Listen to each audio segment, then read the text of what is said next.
Bonjour, bienvenue dans notre émission Le Rendez-vous. On se déplace pour vous partout dans la francophonie.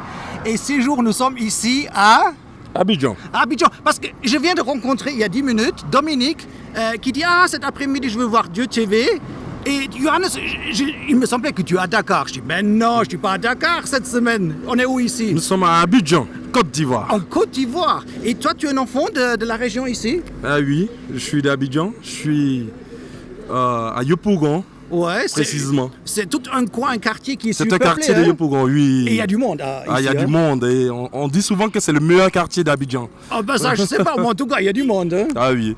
Il semble que ton papa, c'est un petit patron, on peut dire. Mais un patron, je ne vais pas dire spirituel parce qu'il n'est pas musulman. Hein, mais ton papa, c'est un chef spirituel quand même? C'est un serviteur de Dieu, on peut le dire. Un serviteur de Dieu. Il faut être humble. Voilà. Okay. C'est quelqu'un qui œuvre, qui travaille pour l'avancement de l'œuvre de Dieu sur cette terre. Ouais. Et en tant qu'enfant, vous êtes 3 garçons et il y a aussi des filles. Vous êtes combien de sœurs? Nous sommes 8, 3 garçons, 5 filles. Donc, avoir papa en tant que pasteur, comment ça fonctionne? C'est difficile à porter ou c'est une chance? Je crois que c'est une bénédiction d'avoir un père pasteur. Tu peux le dire? Comment?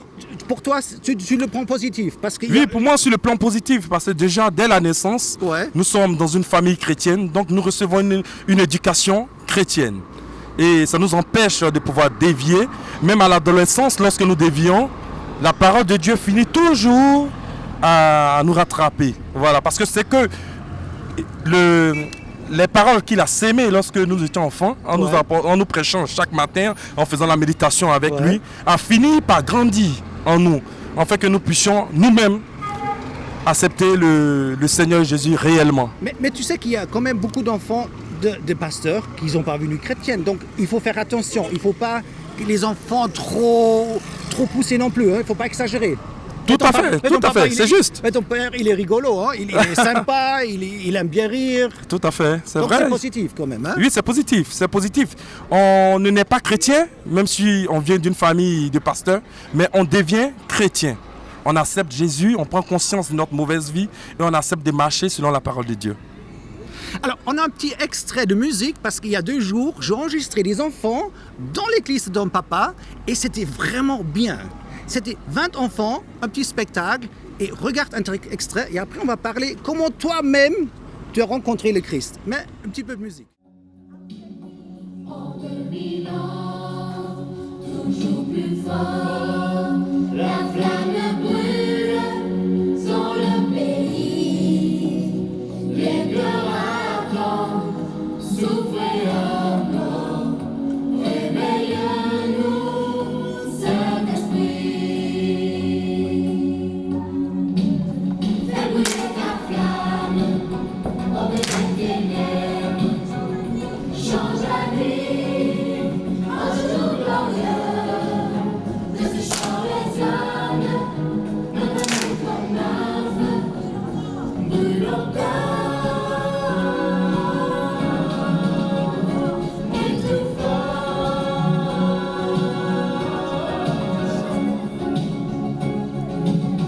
Dans son amour, nous marcherons, nous serons forts, grâce à Jésus.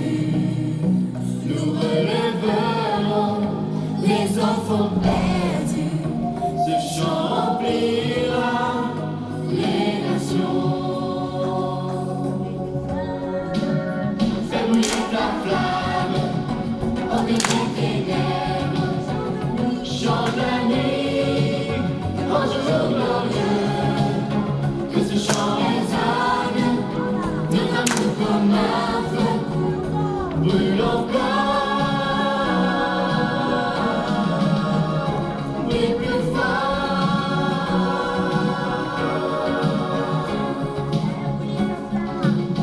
Fais brûler ta flamme, hors de tes ténèbres, change la nuit en ce jour glorieux.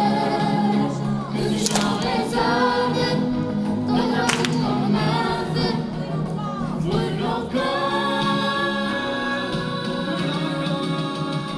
brûle plus fort.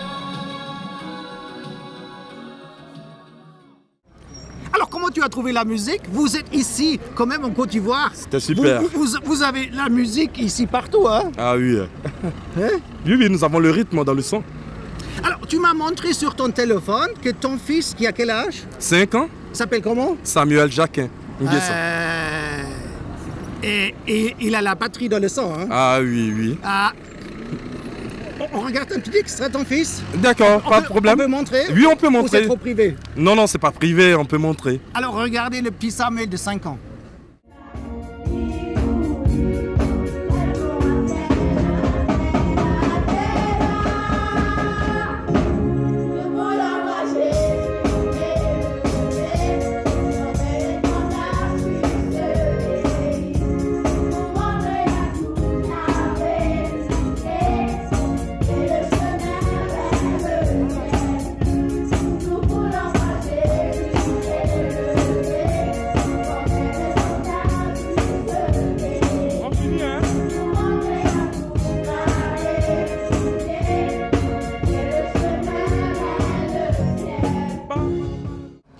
Mais il semblerait, Pierrot, tu habites en Italie. Tu es ici touriste comme moi. On n'est pas des touristes, mais on a en commun. Ces jours, on vient de l'Europe. Mais oui, il faut toujours venir saluer la famille. Ouais. Voilà. Tu habites en Italie? Oui, je suis en Italie, à Brescia. Ouais. C'est proche de Milano? Oui, c'est proche de Milan, c'est dans le nord de l'Italie. Et tu fais quoi là? Tu arrives bien à vivre? Tu manges la pasta? Ah oui, on mange la pasta tout le temps. Tu arrives à survivre? Ah oui, j'aime bien l'Italie, j'aime la nourriture italienne. Ouais. Voilà. Et toi, avec ton caractère musical, jovial, ça va bien avec les Italiens, hein? Oui, je crois que ça va bien avec le don que le Seigneur nous a donné. La musique. On œuvre pour le Seigneur, on joue à l'église pour conduire les cultes et puis pour l'avancement de l'œuvre de Dieu en Italie. C'est pas facile, mais avec ce talent que nous avons, nous mettons ça à la disposition de l'église. Pierrot, tu m'as dit que lors de la naissance de ta première fille, s'appelle comment, tu m'as dit?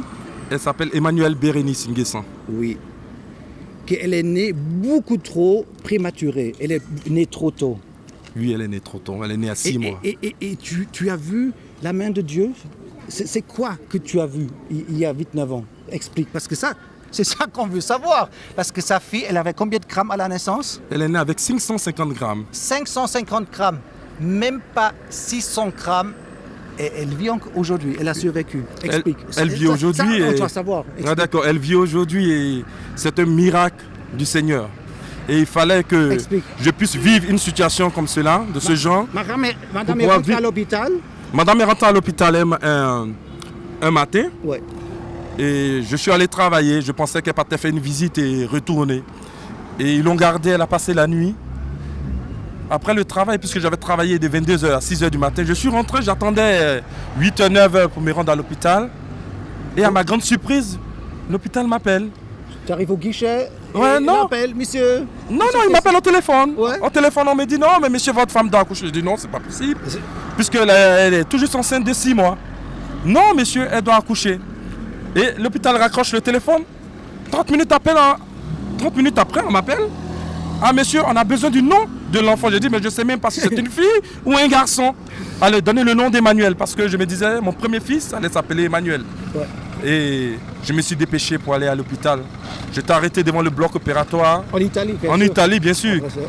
Lorsque je vois dans une couveuse, mais je ne peux pas dire un bébé, mais un fœtus qui sort. Tu peux imaginer autre chose quand on parle de bébé, hein? Mais tout à fait. 500 grammes. Oui, 500 grammes, c'est terrible. Ouais. C'est comme, ici on a l'habitude de voir les petites bouteilles, des flags. Je sais qu'ils ne connaissent pas, mais ce sont tout juste des petites bouteilles comme cela. Et c'est comme cela elle était. Ah, mais j'étais dépassé, je n'avais jamais vécu une situation pareille. Tu as commencé à flotter. Ouais. Des genoux, trucs, tu me dis, attends. Mais je ne savais pas où aller. Je ne savais pas où aller. Je suis allé rapidement demander la permission à mon patron, puisque je devais travailler le même jour. Et il m'a accordé la permission. Tu as demandé un congé? Ouais. Oui, j'ai demandé un congé parce qu'il fallait faire les documents administratifs. C'est comme cela en Italie. Et je me suis retrouvé tout seul après. Après avoir vu ma femme, qui n'avait même pas vu l'enfant sorti. Parce que lui, on dit de ne pas voir l'enfant. Parce avec que la césarienne, avec la césarienne, l'enfant ne va pas vivre. Il ne voulait pas choquer maman. Non, non. Ouais. Et les docteurs m'ont dit de ne pas fermer mon téléphone, qu'on pouvait m'appeler d'un moment à l'autre. Et j'ai appelé les amis avec qui je marchais, je fréquentais les boîtes de nuit, je fréquentais les bars pour leur dire que ma femme a accouché, mais j'étais dans une situation et tous ont fermé leur téléphone parce qu'ils ne voulaient pas vivre cette situation avec moi. Mais il fallait que j'appelle mon père. Ici, en Côte d'Ivoire. Téléphone, l'Italie. Alors, papa, écoute, j'ai un problème. Oui, tout à fait. Et la petite graine qu'il avait sémée en moi a commencé à grandir parce qu'il m'a donné les paroles justes. Ouais. Et il m'a dit, le Seigneur est grand. Et il sait en qui il a mis sa confiance. Que cet enfant ne va pas mourir. Et effectivement... Et alors, il a dit quoi, Papa Emmanuel? Papa Emmanuel m'a dit... Textuellement, il m'a dit, Pierrot, je sais quelle alliance j'ai fait avec mon Dieu. Cet enfant ne mourra pas. Elle vivra. C'est effectivement ce qu'il m'a dit. Je suis rentré à la maison tout découragé. Mais je croyais qu'elle allait vivre. Le dimanche, avant de me rendre à l'hôpital, voir ma femme, je suis passé à l'église. Et pendant les chants du groupe de louanges, je me suis mis à pleurer sur mes péchés. Demander pardon à Dieu pour cette mauvaise vie que je menais. Et dès lors, le Seigneur m'a montré qu'il était fidèle. Et que c'est lui seul, qui était capable de guérir ce que l'homme ne pouvait pas guérir. C'est le Dieu de l'impossible. Ma fille a fait 3 mois à l'hôpital. Alors, une seule aiguille ne l'a pas touchée. Ouais. Parce que tous les enfants qui étaient avec elle avaient été opérés des yeux, du cœur, du poumon. Mais elle, rien du tout. Elle a traversé des moments, des phases difficiles, comme avec des yeux, parce que avec mais tout avec l'oxygène dans les yeux, tout ça, les enfants sortaient non-voyants. Ouais. Mais elle, rien du tout. Le poumon n'était pas bien formé, mais avec les mois qui passaient, tout s'est formé. Et après 3 mois, oui, après 3 mois, elle aura 8 ans en novembre, le 6 novembre, elle aura 8 ans.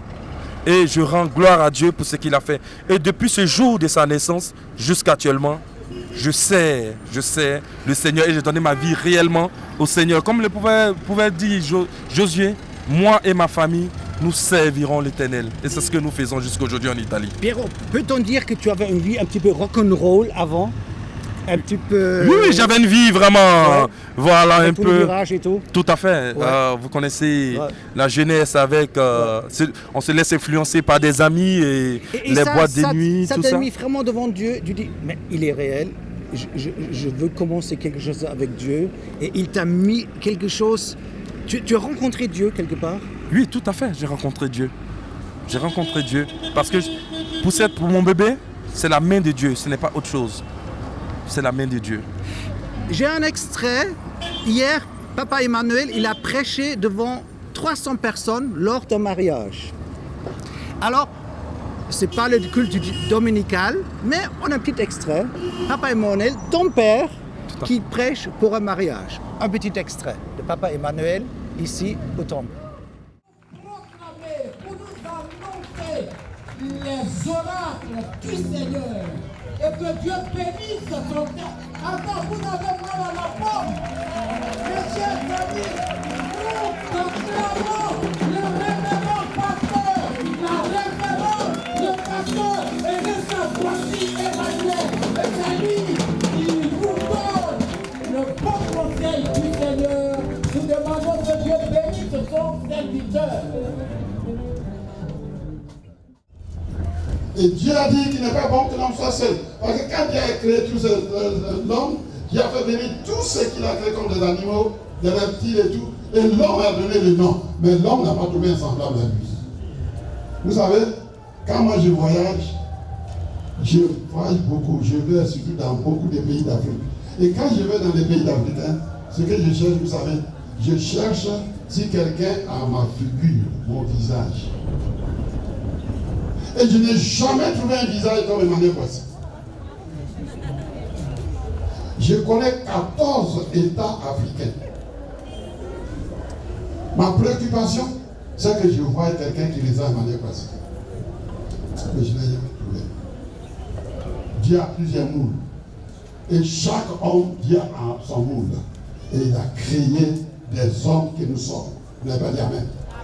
Toi, ton visage a fait, toi saint. Il est fait de toi saint. Voici celle qui me ressemble, celle qui est os de mes os, chair de ma chair, je l'appellerai femme. Voilà comment vous êtes venus. Voilà comment tu es venu. L'origine de la femme. C'est pourquoi il est écrit, l'homme quittera son père et sa mère, s'attachera à sa femme, et les deux deviendront trois. Ah, vous l'avez compris. Les deux deviendront un. Les deux deviendront une seule chair. On n'est pas deux, on est un. Une fois j'ai prêché ce message et puis j'ai dit, j'ai écrit ici 1 plus 1 égale 1. Puis il y avait des enfants qui sont débat qui disent, c'est faux, c'est faux. 1 plus 1 c'est 2. J'ai dit oui, mathématiquement c'est 2. Mais parlant du mariage, d'union, eh bien c'est une seule personne. Amen. Tu es un avec ta femme. Ce message-là, il faut que tu prennes une femme. Il faut que tu prennes une femme. Il faut que tu prennes une femme. Assez maintenant. Assez c'est pédanterie là. Assez c'est amusement là. Il faut te marier maintenant. Tu as 40 ans, tu es quoi?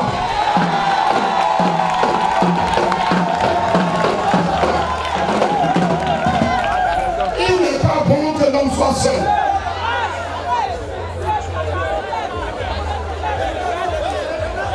C'est quoi? Tu veux quoi? Il faut obéir à Dieu. Célibat. Daniel, après ton mariage, là, tous les hommes vont se marier.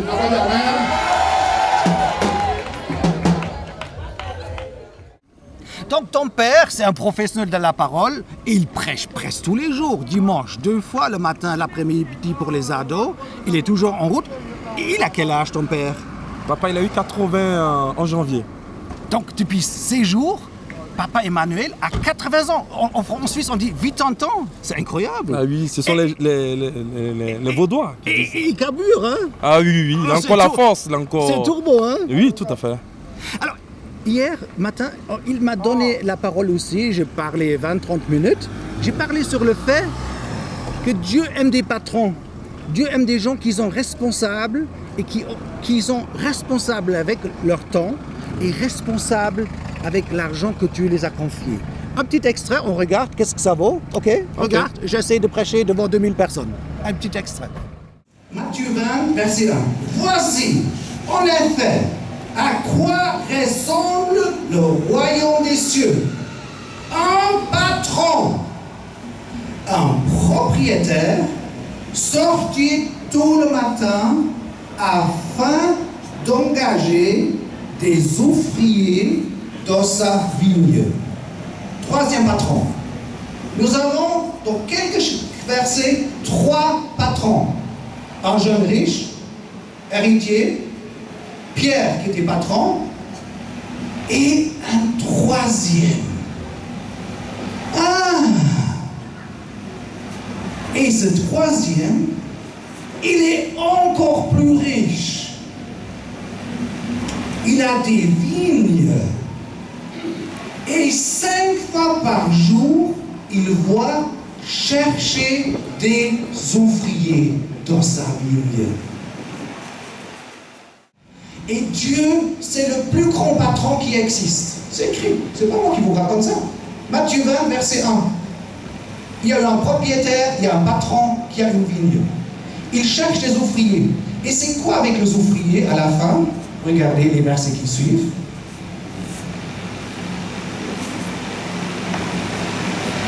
Verset 14, 20, verset 14, 15. Les ouvriers sont jaloux. Les ouvriers sont jaloux. Parce qu'ils n'ont pas reçu le même argent, le 1, le 2, le 3 et la 5e. Et le patron, il dit quoi? Ben, je peux faire avec mon argent comme je veux. Si je suis gentil, je donne à l'autre 50 € par jour, mais je donne aussi à l'autre 50 €. C'est mon argent. Et je peux faire avec mon argent comme je veux. C'est écrit dans le texte. Dieu, c'est un patron intelligent, sage et juste. Et moi, ce matin, j'aimerais bien vous encourager, vous les sœurs, vous les hommes, mes frères, devenez patrons pour Dieu. De démarrer votre entreprise, Dieu va vous bénir. Mais, gardez votre cœur au bon endroit. Gardez votre argent là où il faut le mettre pour le royaume de Dieu. Et c'est ça que je fais. Toi, Pierrot, tu es musicien. Tu n'es pas prédicateur comme papa, comme ton père, mais tu as un ministère de la musique. Tu joues le piano, tu joues 5-6 instruments. Tu es un vrai dingo alors. Non, je joue la batterie et le piano. Ah bon, c'est déjà pas mal. Et en Italie, comment tu utilises tes dons en Italie? Bon, en Italie, ma femme est chantre. Ouais. Elle est dans le groupe de louanges et puis elle a un ministère aussi qu'elle fait. On organise des moments d'adoration, de louange, où nous invitons des amis, des frères et sœurs, et ensemble, nous passons un bon moment dans la présence du Seigneur. Là, le 3 mars, nous serons dans une ville qui s'appelle Lecco, près de Milan, pour ce même programme de 14h à 19h. Je pense que ton ministère, Pierrot, je ne veux pas te pousser dans un coin, mais je pense, comme tu parles très bien l'italien, ton ministère, il est en Italie. Parce que revenir ici, à tous les coins, il y a 2 églises, les assemblées de Dieu et encore les autres. Ici, il y a peu de travail pour toi, excuse-moi de le dire direct comme ça. Mais en Italie, il y a si peu d'églises évangéliques. Moi, je pense, ton ministère, c'est prêcher le vrai évangile en Italie. Prier pour les malades, prier peut-être même de temps en temps pour un mort, pour une résurrection. Ça, c'est ton ministère, non? Oui, tout à fait, c'est mon ministère. Il faut aller, non? Mais je crois que la parole de Dieu dit, allez partout, le monde est prêché, la bonne nouvelle. Ouais. Voilà. Pour l'instant, je suis en Italie, ce que nous pouvons faire comme œuvre de Dieu en Italie, nous le faisons. Et nous ne savons pas, voilà, où le Seigneur nous conduira. Mais pour l'instant, nous sommes en Italie et nous œuvrons pour le Seigneur. Excellent, c'est un plaisir de discuter avec toi, Pierrot. On se connaît, on s'est déjà vu en Europe. Et tout à coup, j'arrive ici et je vois mon ami Pierrot. Je dis, mais tu fais quoi ici? Il est là. Et alors, tu sais, ce soir, je retourne à Paris et je retourne après en Suisse. Donc ce soir, le vol, donc dans 2 heures, je vais à l'aéroport. Hein. Donc il faut aller avec la mission. Hein. On va embarquer le matériel et on va prendre nos valises pour partir à l'aéroport. À l'aéroport, oui. Je vous accompagne. C'était un plaisir de vous saluer ici depuis Abidjan. C'est un coin super, on revient régulièrement. On a un petit bureau de Dieu TV ici, dans cette région. Et on va reparler un de ces jours depuis ici, Abidjan. Au revoir, Pierrot. Au revoir, que Dieu vous bénisse. Et on se voit en Italie, hein, peut-être. Oui, je vous attends. Hein. En Italie. Au revoir, shalom. Shalom depuis Abidjan, que Dieu vous bénisse. Au revoir. Au revoir. À la prochaine.